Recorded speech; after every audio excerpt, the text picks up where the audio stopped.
ഈ പ്ലാന്റിൻ്റെ ഇലകളെടുത്തിട്ട് നമ്മളൊന്ന് ക്രഷ് ചെയ്ത് മണപ്പിച്ച് നോക്കൂ. നല്ല മണമാണ്. എന്തിൻ്റെ? ഗാർലിക്കിൻ്റെ മണമാണ്. അതുകൊണ്ടാണ് ഇതിന് ഗാർലിക് വൈൻ എന്ന് പേര് വന്നത്. ഹലോ മൈ ഡിയർ വ്യൂവേഴ്സ്, ഇന്നത്തെ വീഡിയോ നമുക്ക് നല്ലൊരു വള്ളിച്ചെടിയെക്കുറിച്ചുള്ള ഡീറ്റെയിൽസാണ്. മനോഹരം എന്ന് പറഞ്ഞു കഴിഞ്ഞാൽ വളരെ മനോഹരം, നമുക്ക് പറയാതിരിക്കാൻ വയ്യ. അത്രയ്ക്കും മനോഹരമായൊരു വള്ളിച്ചെടിയാണിത്. ഇതിൻ്റെ പേരാണ് ഗാർലിക് വൈൻ. ഇതിൻ്റെ സയൻറ്റിഫിക് നെയിം മാൻസോവ അലിയേസിയെ എന്നാണ്. ഈ ചെടി എന്ന് പറഞ്ഞു കഴിഞ്ഞാൽ നമ്മൾ വീട്ടിൽ വളർത്തേണ്ട ചെടി തന്നെയാണ്. ഇത് വളർത്തിയാൽ പോസിറ്റീവ് എനർജി തരുന്ന ഒരു ചെടിയാണ്. അതുകൊണ്ട് ഈ ചെടിയുടെ ഡീറ്റെയിൽസാണ് ഇന്ന് പറയാൻ പോകുന്നത്. പ്രിയപ്പെട്ട ഫ്രണ്ട്സ്, നിങ്ങൾ ആരും വീഡിയോ സ്കിപ്പ് ചെയ്യരുത്, എൻഡ് വരെ കാണുക. ഇതിനെക്കുറിച്ചുള്ള ഫുൾ ഡീറ്റെയിൽസ് വന്നിട്ടുണ്ട്. അതുകൊണ്ട് നിങ്ങൾക്കത് വളരെ പ്രയോജനകരമായിരിക്കും. ഈ ചെടിയെക്കുറിച്ച് കൂടുതൽ ഡീറ്റെയിൽസ് മനസ്സിലാക്കുന്നതിനായിട്ട് നിങ്ങൾ വീഡിയോ അവസാനം വരെ കാണുക. കമൻറ്റും ലൈക്കും ചെയ്തിട്ട് സബ്സ്ക്രൈബും കൂടെ ചെയ്യണം. ഇനി ഈ ചെടിയുടെ ഏറ്റവും ഇമ്പോർട്ടൻ്റ് ആയിട്ടുള്ള ഗുണങ്ങൾ ഞാൻ പറഞ്ഞുതരാം. Garlic vine is known for its analgesic, anti inflammatory, anti rheumatic and antipyretic properties.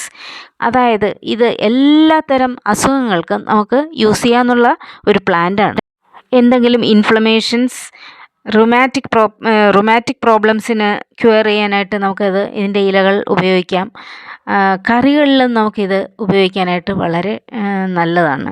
അങ്ങനെ പല പല ഗുണങ്ങളുള്ള വളരെ വാല്യുബിൾ ആയിട്ടുള്ള ഒരു പ്ലാന്റ് തന്നെയാണിത്. നമ്മളാരും ഇതിനെക്കുറിച്ച് മനസ്സിലാക്കിയിട്ടില്ല എന്നുള്ളതാണ് അതിൻ്റെ സത്യം. വളരെ യൂസ്ഫുള്ളായ ഒരു പ്ലാന്റാണ്. ചില ചെടികളൊന്നും അങ്ങനെ ആയിരിക്കില്ല. ചില ചെടികൾക്കൊക്കെ കാണാൻ ഭംഗിയുള്ള പൂക്കൾ ഉണ്ടെങ്കിൽ പോലും അതിന് പോയിസണസ് ആയിരിക്കും ചില ചെടികളെല്ലാം, അല്ലേ? അതിൻ്റെ ഇലകൾ ഉപയോഗിക്കാൻ കഴിയില്ല, അതിൻ്റെ ഫ്ലവേഴ്സ് എടുക്കാൻ കഴിയില്ല, അതിൻ്റെ സാപ്പിന് പ്രശ്നമായിരിക്കും. അങ്ങനെ പല പ്രശ്നങ്ങളുള്ള ചെടികളാണ് നമ്മൾ ഈ വളർത്തുന്ന മനോഹരമായ പൂക്കളുള്ള മിക്ക ചെടികളും. പക്ഷേ ഈ ഗാർലിക് വൈൻ എന്ന് പറഞ്ഞു കഴിഞ്ഞാൽ നമുക്ക് വളരെ വിശ്വസിക്കാൻ പറ്റുന്ന ഒരു പ്ലാന്റ് തന്നെയാണ്. അതിന് ധാരാളം മെഡിസിനൽ വാല്യൂസ് ഉണ്ട്. കഫിന്, കോൾഡിന്, ഫ്ലൂ, ന്യൂമോണിയ എന്നൊക്കെയുള്ള പലതരം അസുഖങ്ങൾക്ക് ഇതിൻ്റെ ലീഫും അതിൻ്റെ ഫ്ലവറും ഒക്കെ യൂസ് ചെയ്യുന്നുണ്ട്.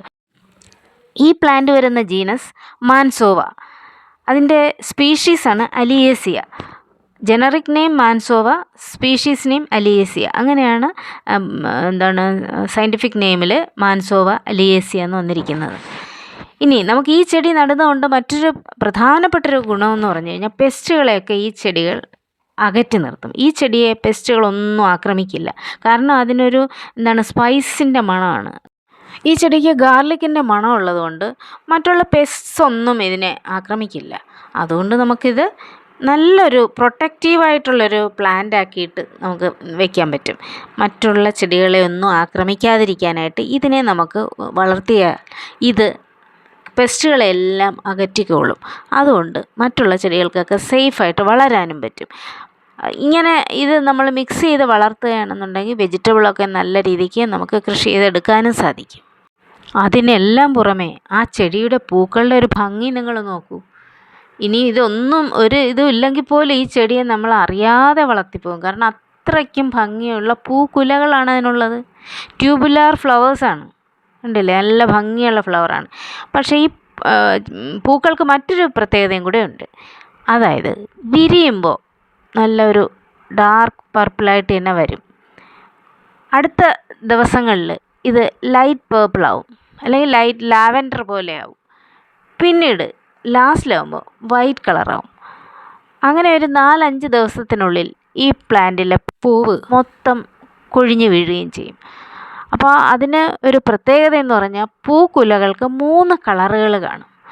ഒരു പൂക്കുല ശ്രദ്ധിച്ചാൽ അറിയാം, അതിൻ്റെ മൊട്ടിൻ്റെ കളർ നോക്കൂ, നല്ല ഡാർക്ക് പേർപ്പിളാണ്. അത് വിരിഞ്ഞ ഫസ്റ്റ് ഡേ അല്ലെങ്കിൽ സെക്കൻഡ് ഡേ ഒക്കെ ആകുമ്പോൾ അതിന് നല്ലൊരു ലാവൻഡർ കളർ വരും. ലാസ്റ്റിൽ അത് കൊഴിയാറായി കഴിയുമ്പോൾ അതിന് ഒരു വൈറ്റ് ഷെയ്ഡിലേക്ക് മാറും. അപ്പോൾ ഒരു ട്രൈ കളറായിട്ട് നിൽക്കുന്ന ഒരു ഫ്ലവർ ബഞ്ചാണ് ഇതിനുള്ളത്. അതുകൊണ്ട് തന്നെ വളരെ അട്രാക്റ്റീവാണ് കേട്ടോ. പറയാതിരിക്കുന്ന നിവൃത്തിയില്ല, ഒരു രക്ഷയില്ല. അത്രയ്ക്കും ഭംഗിയുള്ള പൂക്കളാണ്. ഇതിൻ്റെ ആ ഒരു ഭംഗി കണ്ടുകൊണ്ടാണ് ഞാൻ ഈ പ്ലാന്റിനെ വാങ്ങിച്ചത്. പക്ഷേ ഇത് ഇത്രയും മനോഹരമാണെന്നുള്ളത് വളരെ സംഭവം തന്നെ കേട്ടോ. പിന്നെ ഇതിന് പ്രൊപ്പഗേഷൻ വളരെ ഈസിയാണ്. അതിൻ്റെ ഒരു പൂക്കൾ കഴിഞ്ഞ ശേഷം ഇതിൻ്റെ ഒരു ബ്രാഞ്ച് മുറിച്ചെടുക്കുക. ചെറിയ ചെറിയ ബ്രാഞ്ചസ്, അതായത് തീരെ യങ് അല്ല, ഒരു മീഡിയം റേഞ്ചിലുള്ള ബ്രാഞ്ചുകൾ മുറിച്ചെടുക്കുക. ഒരു 3 നോഡെങ്കിലും ഒരു കട്ടിങ്ങിൽ വേണം. 3 മുതൽ 4 നോഡ് വരെ നമുക്ക് വെച്ചിട്ട് കട്ട് ചെയ്യാം. അങ്ങനെ കട്ട് ചെയ്തിട്ടുള്ള ബ്രാഞ്ചുകൾ നമ്മൾ മണ്ണിൽ കുഴിച്ച് വെച്ചിട്ട് നമുക്ക് പുതിയ തൈകളെ ഉണ്ടാക്കിയെടുക്കാം. അപ്പോൾ നിങ്ങൾക്ക് പ്രൊപ്പഗേഷനും ഈസിയാണ്. പിന്നെ ഇതിൻ്റെ കെയറിങ് ഒന്നും വലിയ പ്രശ്നമൊന്നുമില്ല. ഇതിനൊന്നും അധികം വളം കൊടുത്തില്ലെങ്കിലും ഇതെപ്പോഴും ഇതിൻ്റെ സീസൺ വരുമ്പോൾ ഇതങ്ങ് പൂത്തോളും. എനിക്ക് അനുഭവപ്പെട്ടിട്ടുള്ളത് ഇത് പിന്നെ അതായത് ഒരു ജൂൺ, ജൂലൈ, ആഗസ്റ്റ് ആ മാസങ്ങളിലൊക്കെ നല്ലതുപോലെ പൂക്കും. പൂ കഴിഞ്ഞ് കഴിഞ്ഞാൽ നമ്മൾ നല്ലതുപോലെ ഒന്ന് പ്രൂൺ ചെയ്ത് കൊടുക്കാം. പിന്നെ നമുക്ക് ബയോ വളങ്ങൾ ഇട്ട് കൊടുത്താൽ മതി. ചാണകപ്പൊടിയോ കുറച്ച് എല്ലിൻ പൊടിയോ അങ്ങനെയൊക്കെ ഇട്ട് കൊടുത്താൽ മതി. പിന്നെ അതല്ല കെമിക്കൽ വളം ഉപയോഗിക്കുന്നവരാണെങ്കിൽ ഫ്ലവറിങ്ങിനുള്ള വളം ഇട്ട് കൊടുക്കാം. വേണമെങ്കിൽ അത് പിന്നെ ഇത് പ്രൂൺ ചെയ്ത് കഴിഞ്ഞ ഉടനെ നമുക്ക് NPK 19-19-19 കൊടുത്തിട്ട് കുറച്ച് 2 ആഴ്ച കഴിയുമ്പോൾ ഫ്ലവറിങ്ങിൻ്റെയും കൂടെ ചെയ്ത് കൊടുത്താലും വിരോധമില്ല. പിന്നെ ഏറ്റവും നല്ലത് ബയോവളങ്ങൾ ഇട്ട് കൊടുക്കുകയാണ്. കമ്പോസ്റ്റ് അടങ്ങിയ നല്ല വെൽ ഡ്രെയിൻഡ് ആയിട്ടുള്ള സോയിലാണ് ഇതിനാവശ്യം. പിന്നെ ഇത് നടുമ്പോൾ നമ്മൾ നല്ല സൂര്യപ്രകാശം ഇതിനാവശ്യമാണ്. ഫുൾ സൺലൈറ്റ് കിട്ടുകയാണെന്നുണ്ടെങ്കിൽ ഏറ്റവും നല്ലത്. പിന്നെ അതില്ലാന്നുണ്ടെങ്കിൽ ഒരു പാർഷ്യൽ ലൈറ്റെങ്കിലും ഇതിന് മസ്റ്റാണ്. അതായത് ഒരു 60% എബോ ലൈറ്റ് കിട്ടുന്ന ഒരു സ്പേസിൽ വേണം നിങ്ങൾ ഈ പ്ലാന്റിനെ നടാൻ. ഞാൻ നല്ല ഡയറക്റ്റ് ലൈറ്റ് കിട്ടുന്ന ഒരു സ്ഥലത്താണ് ഇത് വെച്ചിട്ടുള്ളത്. അതുകൊണ്ട് തന്നെ പൂക്കൾ നല്ല ഭംഗിയായിട്ട് കുലകുത്തി പൂ ഉണ്ടായിട്ടുണ്ട്. എൻ്റെ ഈ പ്ലാന്റ് 3ാമത്തെ തവണയാണെന്ന് തോന്നുന്നു പൂക്കുന്നത്. പക്ഷേ ഏറ്റവും കൂടുതൽ പൂവുന്നത് ഈ സമയം, ഈ തവണയാണ് ഏറ്റവും കൂടുതൽ പൂത്തത്. അപ്പോൾ ഇത് കാണുമ്പോൾ വളരെ ഭംഗി തന്നെയാണ്. ഞാൻ ഓരോ ദിവസത്തെ വീഡിയോകൾ എടുത്ത് വെച്ചിട്ടുണ്ട്. അതിൻ്റെ വ്യത്യാസങ്ങൾ വന്ന് ലാസ്റ്റിൽ അത് വളരെ കളറെല്ലാം പോയി ഫെയ്ഡായിട്ട് അങ്ങ് കൊഴിഞ്ഞ് വീഴും. അങ്ങനെയാണ് സംഭവിക്കുന്നത്. അപ്പോൾ ഒരു 4-5 ദിവസം പിന്നെ ആ പ്ലാന്റിൽ അങ്ങോട്ട് നോക്കിക്കഴിഞ്ഞാൽ എന്തൊരു വസന്തമാണ്. അങ്ങ് വസന്തം വന്ന് നിറഞ്ഞു നിൽക്കുകയാണ്. ഓണത്തിൻ്റെ സമയത്ത് അതിന് തൊട്ട് മുമ്പാണ് ഇതിപ്പോൾ പൂത്തിരിക്കുന്നത്. ഓണം വരുമ്പോൾ അതിൻ്റെ പൂവൊക്കെ കഴിഞ്ഞു. ഞാൻ ആഗ്രഹിച്ചു ഓണത്തിൻ്റെ സമയത്തും കൂടെ ഇത് ഇങ്ങനെ പൂത്ത് കിടന്നിരുന്നെങ്കിൽ.